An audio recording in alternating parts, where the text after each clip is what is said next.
ಇದೇ ಘಟನೆಗೆ ಸಂಬಂಧಪಟ್ಟಂತೆ ಬಿಜೆಪಿ ರಾಜ್ಯಾಧ್ಯಕ್ಷ BY ವಿಜೇಂದ್ರ ಅವರು ಕೂಡ ಪ್ರತಿಕ್ರಿಯೆ ಕೊಟ್ಟಿದ್ದಾರೆ. ಡೀಟೇಲ್ಸ್ ನೋಡ್ತಾ ಹೋಗೋಣ ಬನ್ನಿ.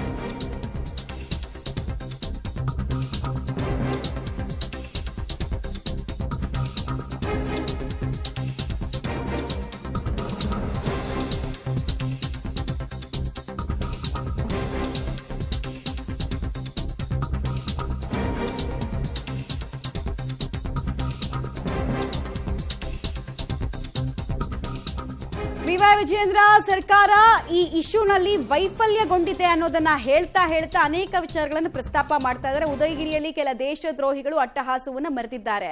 ನಿಜಾಮರ ಹಾಗೂ ರಜಾಕರ ಆಡಳಿತವನ್ನ ಇದೆಲ್ಲ ನೆನಪಿಸ್ತಾ ಇದೆ. ಈ ಸರ್ಕಾರ ಕೈ ಕಟ್ ಕೂತಿದೆ, ಅಸಹಾಯಕವಾಗಿದೆ, ಗೃಹ ಸಚಿವರು ಅಸಹಾಯಕರಾಗಿದ್ದಾರೆ ಅಂತೆಲ್ಲ ವಿಜೇಂದ್ರ ಅವರು ಕಿಡಿಕಾರಿದ್ದಾರೆ.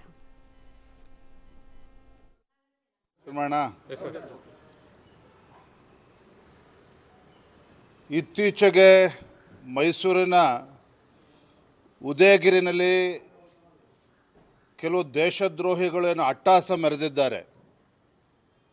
ಇದರ ವಿರುದ್ಧ ರಾಷ್ಟ್ರ ಸುರಕ್ಷಾ ಜನಾಂದೋಲನ ಸಮಿತಿ ಬೃಹತ್ ಹೋರಾಟವನ್ನು ಇವತ್ತು ಮೈಸೂರಿನಲ್ಲಿ ಹಮ್ಮಿಕೊಂಡಿದ್ದಾರೆ. ಎಲ್ಲ ಹಿಂದೂಪರ ಸಂಘಟನೆಗಳು ಕೂಡ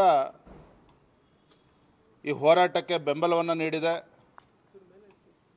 ಸಾವಿರಾರು ಸಂಖ್ಯೆಯಲ್ಲಿ ಇವತ್ತು ಮೈಸೂರಿನ ಈ ಪ್ರತಿಭಟನೆಯಲ್ಲಿ ಭಾಗವಹಿಸ್ತಾ ಇದ್ದಾರೆ. ನೋಡಿ, ದುರಂತ ಅಥವಾ ವಿಪರ್ಯಾಸ ಅಂತ ಹೇಳಿದ್ರೆ ರಾಜ್ಯದಲ್ಲಿನ ಕಾಂಗ್ರೆಸ್ ಸರ್ಕಾರದ ಆಡಳಿತ ವೈಖರಿಯನ್ನು ಗಮನಿಸ್ತಾ ಇದ್ದರೆ ರಾಜ್ಯದ ಕಾಂಗ್ರೆಸ್ ಸರ್ಕಾರದ ಅಲ್ಪಸಂಖ್ಯಾತ ತುಷ್ಟೀಕರಣದ ಒಂದು ರಾಜಕಾರಣ ಏನು ನಾವು ಗಮನಿಸ್ತಾ ಇದ್ದೇವೆ ಕಳೆದ 2 ವರ್ಷದಿಂದ. ಎಲ್ಲೋ ಒಂದು ಕಡೆ ನಿಜಾಮರ ಆಡಳಿತ ನೆನಪಾಗ್ತಾ ಇದೆ. ಏನೋ ರಜಾಕೆಗಳ ಅಟ್ಟಹಾಸದಿಂದ ಮೆರೀತಾ ಇದ್ರು. ಆ ದಿನಗಳು ಇವತ್ತು ಮರುಕಳಿಸ್ತಾ ಇದೆಯೇನೋ ಅನ್ನುವ ಭಾವನೆ ಹಿಂದೂ ಕಾರ್ಯಕರ್ತರಲ್ಲಿ, ಸಮಾಜದಲ್ಲಿ ಇವತ್ತು ಮೂಡ್ತಾ ಇರ್ತಕ್ಕಂಥದ್ದು ಸತ್ಯ. ಹಾಗಾಗಿ ಯಾವ ರಾಜ್ಯದಲ್ಲಿ ಪೊಲೀಸರಿಗೆ ಸುರಕ್ಷತೆ ಇವತ್ತು ಕಾಡ್ತಾ ಇದೆಯೋ, ಪೊಲೀಸರಿಗೆ ರಕ್ಷಣೆ ಇಲ್ಲ ಇವತ್ತು ನಮ್ಮ ರಾಜ್ಯದಲ್ಲಿ. ಪೊಲೀಸ್ ಸ್ಟೇಷನ್ಗೆ ನುಗ್ಗಿ ಇವತ್ತು ಹಲ್ಲೆ ಮಾಡ್ತಕ್ಕಂಥದ್ದು, ಪೊಲೀಸರಿಗೆ ಹೆದರಿಸ್ತಕ್ಕಂಥ ಘಟನೆಗಳು ಪದೇ ರಾಜ್ಯದಲ್ಲಿ ನಡೀತಾ ಇದೆ. ರಾಜ್ಯ ಸರ್ಕಾರ ಕೈ ಕಟ್ಕೊಂಡು ಕೂತಿರ್ತಕ್ಕಂಥದ್ದು ಒಂದು ಕಡೆ, ಮತ್ತೊಂದು ಕಡೆ ಸ್ವತಃ ಗೃಹ ಸಚಿವರು ಹೇಳ್ತಾರೆ, ಅಸಹಾಯಕರಾಗಿ ಹೇಳ್ತಾರೆ, ರಾಜೀನಾಮೆ ಕೊಡಬೇಕಾಗ್ತದೆ ಅನ್ನೋ ಮಾತನ್ನು ಕೂಡ ಅವರು ಆಡಿದ್ದಾರೆ.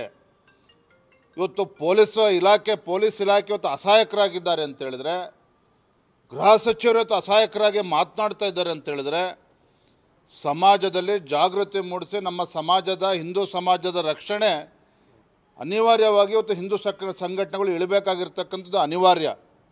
ಹಾಗಾಗಿ ಮೈಸೂರಿನಲ್ಲಿ ಈ ಬೃಹತ್ ಜನಾಂದೋಲನದಲ್ಲಿ ಪ್ರತಿಭಟನೆಯಲ್ಲಿ ನಾವು ಕೂಡ ಭಾಗವಹಿಸ್ತಾ ಇದ್ದೇವೆ. ಈ ಸರ್ಕಾರಕ್ಕೆ ಎಚ್ಚರಿಸ್ತಕ್ಕಂಥ ಕೆಲಸವನ್ನು ಕೂಡ ನಾವು ಮಾಡ್ತಾ ಇದ್ದೇವೆ. ಎಲ್ಲ ಹಿಂದೂಪರ ಸಂಘಟನೆಗಳು ಸಮಾಜದಲ್ಲಿ ಜಾಗೃತಿ ಮೂಡಿಸ್ತಕ್ಕಂಥ ಕೆಲಸ ಕೂಡ ಮಾಡ್ತಾ ಇದ್ದಾರೆ.